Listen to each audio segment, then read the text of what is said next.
Chris Duffin here. I'm with one of the leading podiatrists out there, Dr. Ray McClanahan, also inventor of the correct toes. And this is the first in the series of videos that we're going to do on the foot. That's right, imagine that. Podiatrist, barefoot athletics, Chris Duffin, we're going to talk about the foot. But a lot of people don't realize just how foundational a foot is. And I say that a little tongue-in-cheek because the foot is our foundation, just like in a building here with the footings.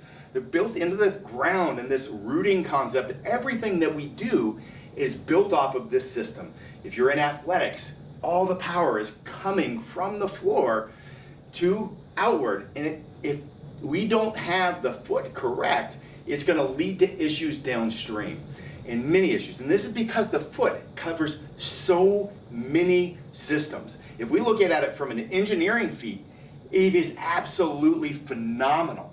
It is something that absorbs shock. It's a propulsor of power. It creates stability. It has proprioceptive feedback about what's going on in our environment and how we respond to that. There are so many pieces to the foot. Dr. Ray, can you elaborate on the foot as a foundation? Yeah, I think I could, but I don't know that I could say it any better than how you just said it, Chris. Chris is absolutely right. To do anything well with our human body, we have to have a strong foundation.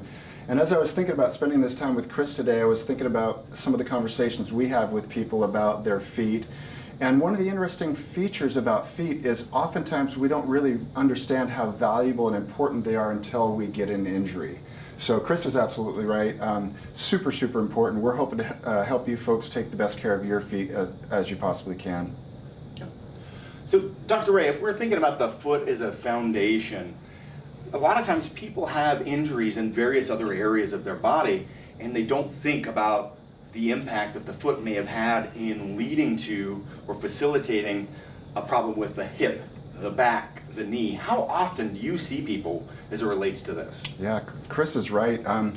We see people frequently. Our patients fall into one of two camps. They're either people that have hip, back, knee issues, and they tell us that on the first visit along with their foot issue, or they come in and they tell us about their foot issue thinking that the podiatrist might not need to hear about the knee or the back or whatever, but then come back on a subsequent visit when their feet are healthier and tell us, like you mentioned a moment ago, upstream from there, everything's going to function better when your feet are functioning well.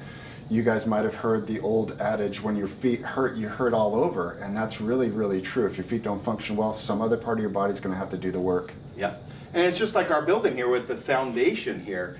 You have problems with, you could chase all you want with a door not fitting, pipes cracking, all sorts of issues like that you can continue to chase these symptoms all around because it wasn't built on a good foundation. We've got some movement, we have some instability, it's not responding appropriately, and you're going to chase it forever, and you see that.